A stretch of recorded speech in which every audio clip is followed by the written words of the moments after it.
Aujourd'hui, embarquement à bord du vol SK834 à destination de la Norvège. Au menu c'est Noël, il y a du saumon.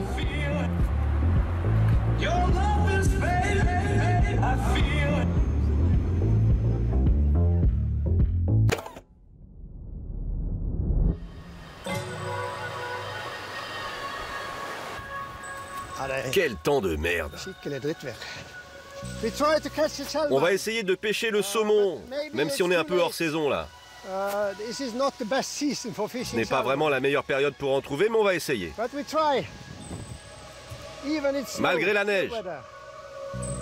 Inge et son ami Alv sont des Norvégiens passionnés. Ils taquinent le poisson par tous les temps.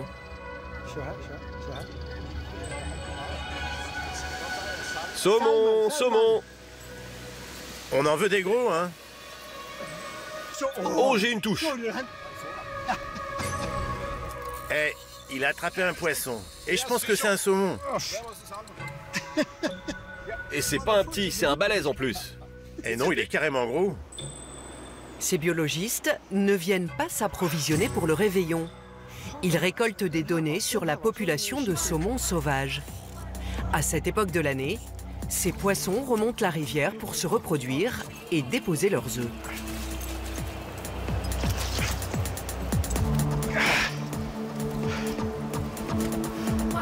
C'est une belle femelle, hein.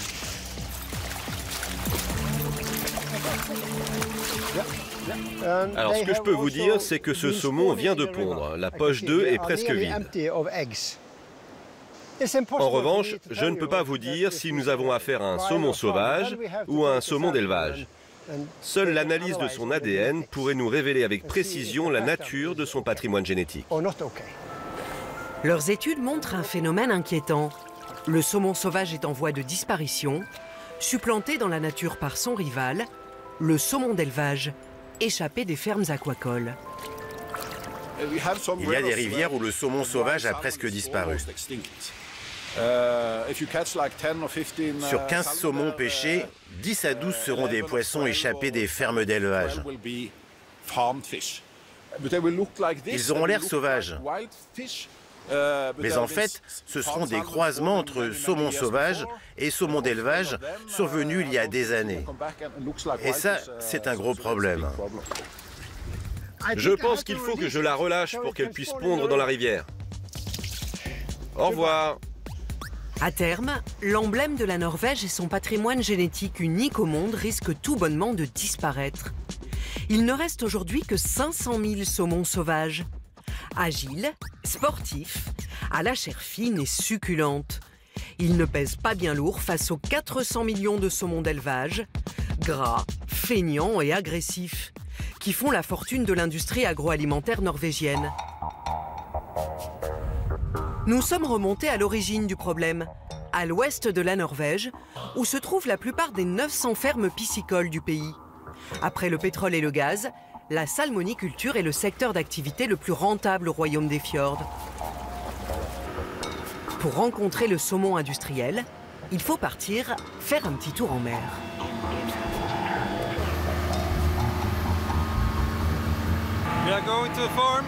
On va aller à la ferme, là où on cultive les saumons. 1 million de poissons nous attendent. Ils grandissent dans ces énormes filets, nourris en permanence grâce à un canon à croquettes, sans avoir à se soucier d'éventuels prédateurs. Dormir et bouffer, c'est la vie des pavés qui finiront dans notre assiette. Le processus démarre par un œuf que nous faisons éclore en laboratoire. Quand le poisson a atteint cette taille, une centaine de grammes, on le met dans ce bassin. Ça nous prend 1 an en laboratoire, puis 1 à 2 ans de plus ici dans la mer, avant que le poisson n'atteigne son poids adulte de 5 kg. C'est une méthode d'élevage très efficace. Ici, les poissons grossissent 2 fois plus vite que dans la nature. Je peux vous ouvrir le filet si vous souhaitez pour mieux filmer les saumons. Ah oui, merci. C'est comme ça que les saumons s'échappent? Non, ça c'est pour les oiseaux. Pour qu'ils ne mangent pas la nourriture qu'on donne aux poissons. Et pour qu'ils les laissent tranquilles. Vous luttez contre les saumons qui s'échappent? Oui, tous les jours. C'est pour cela que la cage est si solide. On n'a pas eu un seul fuyard ces dernières années. Mais les saumons fugitifs et la pollution génétique qu'ils imposent à leurs confrères sauvages n'est pas le seul problème. Il existe un autre danger mortel, le poux de mer. Un parasite qui se fixe sur la peau des saumons et les épuise. Le poux de mer adore les fermes aquacoles. Il peut sauter d'un saumon d'élevage à l'autre sans se fatiguer. Buffet à volonté. Ici, vous pouvez observer les différents stades de développement du poux. C'est à partir de cette taille que le poux contamine le poisson. 1,7 mm de long. Le poux est très léger, il vit dans l'océan, se laisse transporter par les courants jusqu'à ce qu'il trouve un saumon. Alors il se fixe sur sa peau, le contamine et commence à se reproduire. Les saumons sauvages ne sont pas épargnés. Au contraire, ils sont les principales victimes.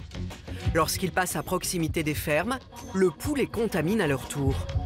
En fait, plus il y a d'élevage, plus il y a de poux, plus le saumon sauvage déguste. Il y a environ 400 millions de saumons d'élevage le long des côtes norvégiennes. Donc si vous avez ne serait-ce qu'un poux de mer par poisson, cela fait au moins 400 millions de poux au total. Des poux qui adorent se reproduire. Les saumons sauvages, eux, ne sont pas traités contre les poux. Lorsqu'ils passent à proximité des fermes, ils sont hyper vulnérables, surtout les plus jeunes. Le parasite les fatigue jusqu'à entraîner leur mort. En 30 ans, les fermes aquacoles se sont multipliées, les poux de mer aussi. Protégé par des médicaments, le saumon d'élevage résiste.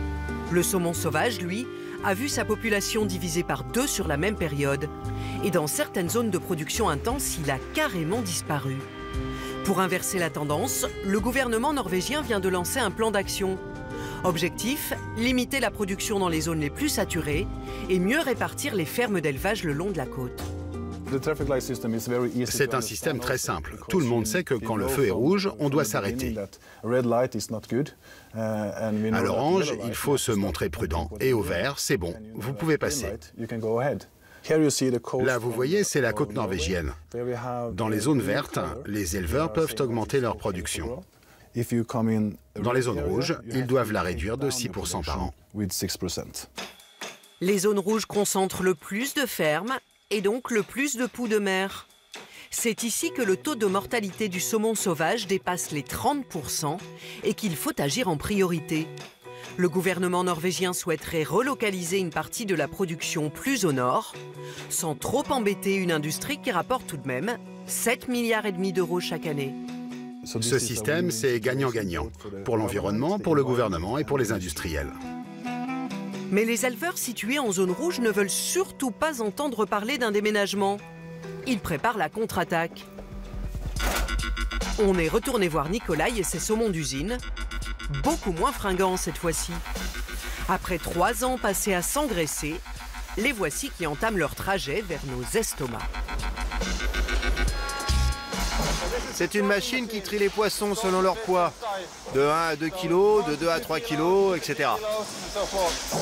Elle les place dans des boîtes par catégorie de poids. L'entreprise produit 16 500 tonnes de poissons par an, qu'elle exporte dans plus de 140 pays. Mais comme la ferme est située en zone rouge, elle est censée diminuer sa production d'1 millier de tonnes par an. Nous avons l'intention de saisir la justice pour ne pas avoir à nous plier au nouveau système. Nikolai n'a pas du tout l'intention de réduire la voilure. En 2050, on sera 9 milliards d'habitants. On aura besoin de 70% de nourriture en plus. Quand est-ce qu'on va s'arrêter de produire des saumons? Quand on arrivera à nourrir la planète, pas avant. Le nouveau plan de répartition des élevages mécontente donc les producteurs en place. Mais le gouvernement norvégien n'a pas réussi non plus à séduire les écolos. La ville de Bergen, au petit jour. Ce matin, le marché aux poissons reçoit la visite du plus grand défenseur local du saumon sauvage. Rune Jensen a monté une agence de communication entièrement dédiée à la sauvegarde de l'espèce naturelle. D'ailleurs, il ne goûte jamais rien d'autre. C'est parfait. Pourquoi une telle différence entre les deux types de saumon? La différence, c'est le gras. Le saumon sauvage contient entre 7 et 14% de gras. Le saumon d'élevage, entre 14 et 30% de gras. Et puis dans la nature, le saumon sauvage fait de l'exercice toute la journée. Donc ses muscles et sa chair sont bien fermes. Le saumon sauvage est un athlète olympique, alors que celui d'élevage ressemble bien plus à un consommateur américain de hamburgers. Pour cet admirateur inconditionnel du saumon sauvage, le plan gouvernemental a tout d'une grosse arnaque. En apparence, il s'agit d'alléger la pression environnementale sur la zone de forte production, en rouge sur la carte. Mais si le gouvernement insiste tant pour mieux répartir les fermes dans les zones vertes, c'est surtout parce que cela permettra de multiplier par 5 la capacité totale de production. En 2050, la Norvège produira ainsi 7 millions de tonnes de saumon d'élevage, contre 1 300 000 tonnes aujourd'hui. L'écologie a bon dos. Si vous revenez dans 10 ans, et si le gouvernement utilise les mêmes paramètres, vous verrez qu'alors toute la carte sera rouge.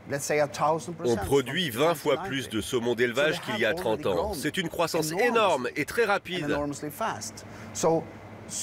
Alors pourquoi faudrait-il laisser grandir encore l'industrie alors que cela détruit la nature et notre saumon sauvage? Mais les deux saumons ne combattent pas à armes égales. L'industrie dépense des millions d'euros en communication à travers le monde pour nous faire avaler son poisson d'élevage. Merci à l'aquaculture qui nous a donné du saumon. Merci au commerce qui nous a donné la possibilité de servir 14 millions de repas de saumon norvégien chaque jour sur toute la planète.